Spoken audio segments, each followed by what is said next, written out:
We are already at the third topic of our webinar of today, and the third topic is all about stretching and de-stress the film. And what about the heating process of our film on 3D curved vehicles? So Rudy, please help us with this question. Yeah, I'm gonna put the car a little bit higher because I'm not so young anymore. It's easier for me.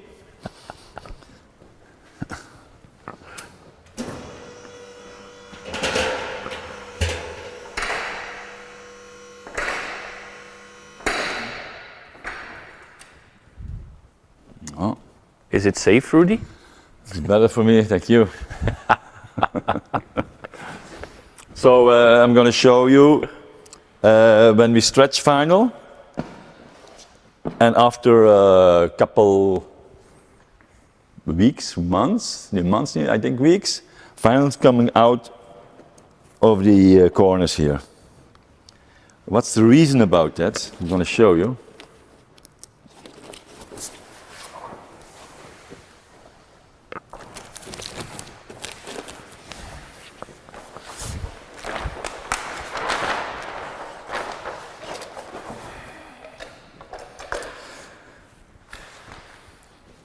To applying the bumper, you need to stretch the vinyl. And we take the heat gun to stretch it, of course. I take about on the display maximum 650 degrees. So that's faster when you do a big piece of vinyl. When it's a small one, I take 350, but this time I take 600 degrees, that's maximum, this heat gun. It's getting faster. There's also a little too much here. Oh.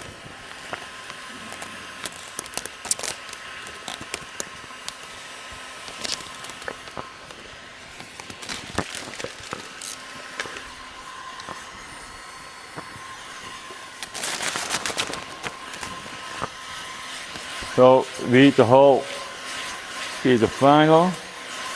I do it always around. Why? When you do it horizontal, you go down, down, down. This is getting cold.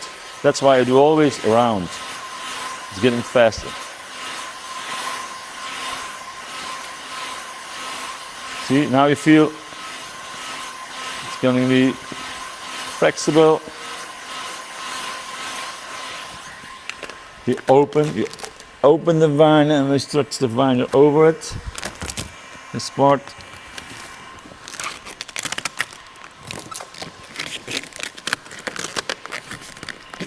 This.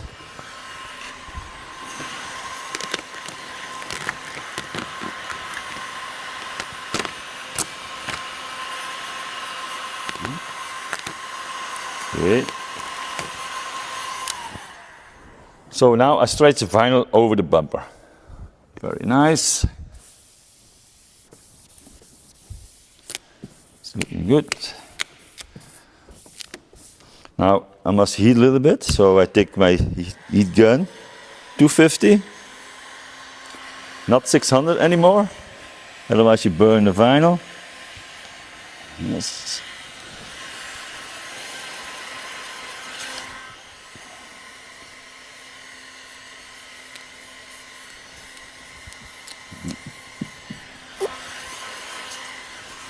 Take my squeezy.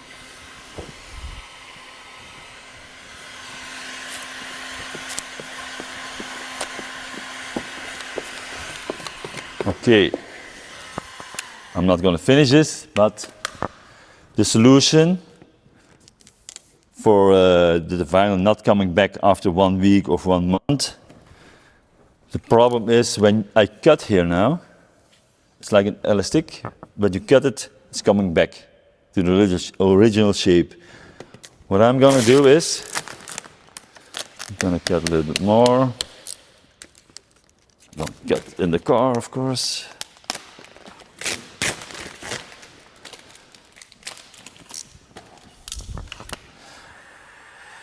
My heat gun already on 250 degrees. A little bit warm. So I have to cut here. So what I'm going to do is I remove it 1 centimeter more. Let's see, here's my cutting line. I remove it to here. I heat it. You can see the vinyl is coming back to the little shape. We know that when you stretch vinyl, this,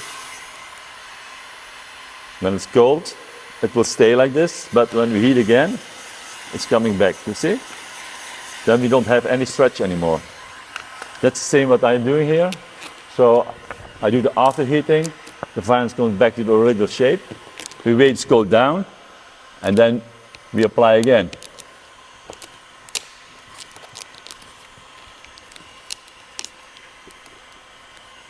Like this. Now we can cut here.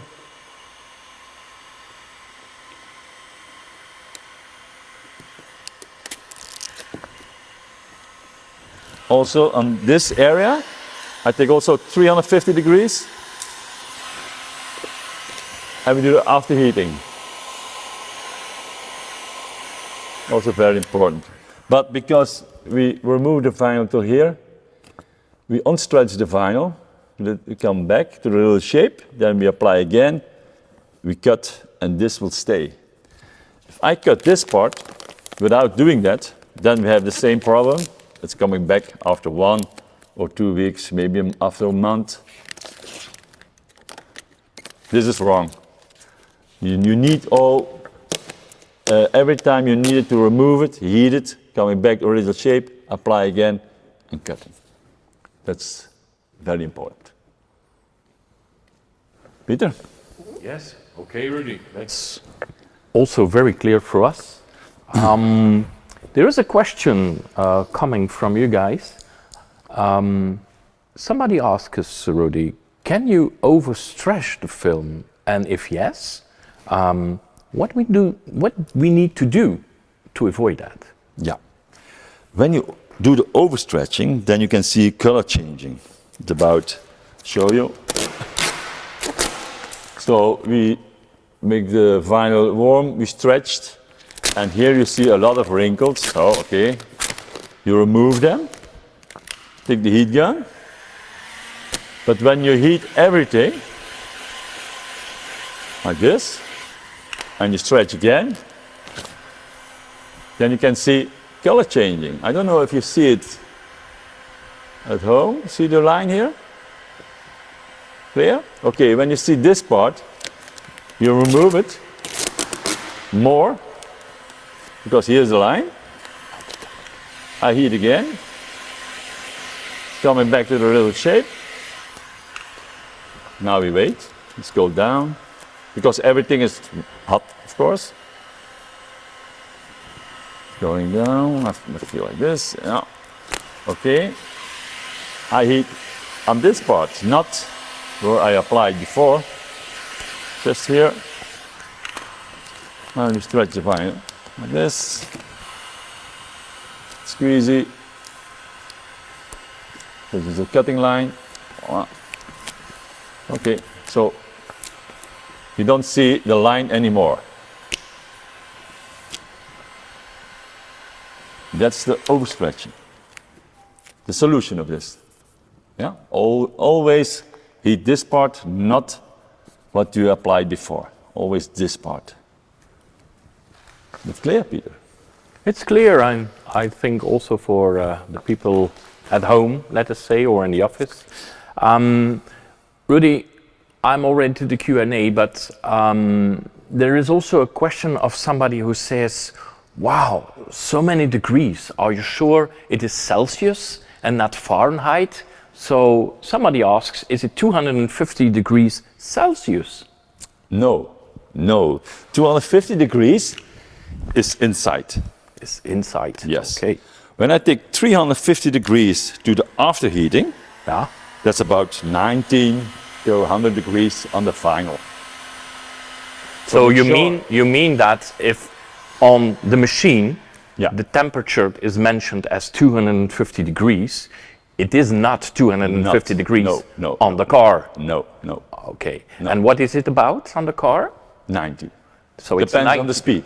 Okay. Depends on the speed. When you do it on this part, I have now 340 degrees, and I go like this.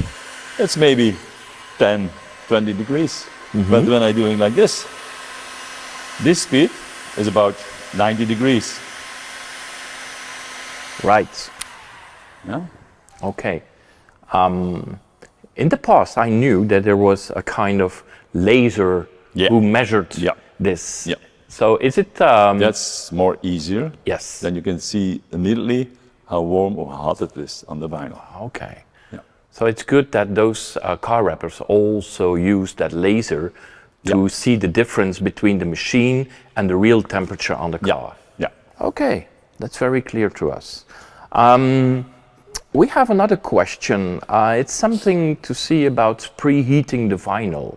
How long do you need to preheat the vinyl before applicated? Before applicated. Depends on the biggest one. I'll show you on the bumper. When you heat it, you can feel it. It's very flexible. Then it's the right time to position the vinyl. Okay. Yeah. Okay. I think the question came when we said that the GT38 SLs you need to preheat. Yes. So I think we have to think about that if we. Yeah. Okay. And It's not how this. long do you need to preheat that kind The GT? of? Yes. Okay. Yes. Yeah, you can take the light. You know the light? Heater? Yeah? Yeah. You can take that. Or you can take the heat gun. I take it on 600 degrees Yeah. on the vinyl, but you have to heat everything like this in circles. Okay. Yeah, you don't need the laser, no. Just so then you activate the glue, and then that's the reason that it sticks harder. Okay. Yeah. Yeah. Okay. That's good. So, ladies and gentlemen, thank you. I don't have any questions anymore from you there in the office. I know that if you should have more questions, then please send them to us and we will answer each question you have. If you want to review the film of what we did today, we will send you also the link that you can many times see it and oftenly look back to what we explained today. So I would like to say thank you very much for following this webinar, and hopefully you will be with us to the next one. Thank you very much. Thank you. Bye.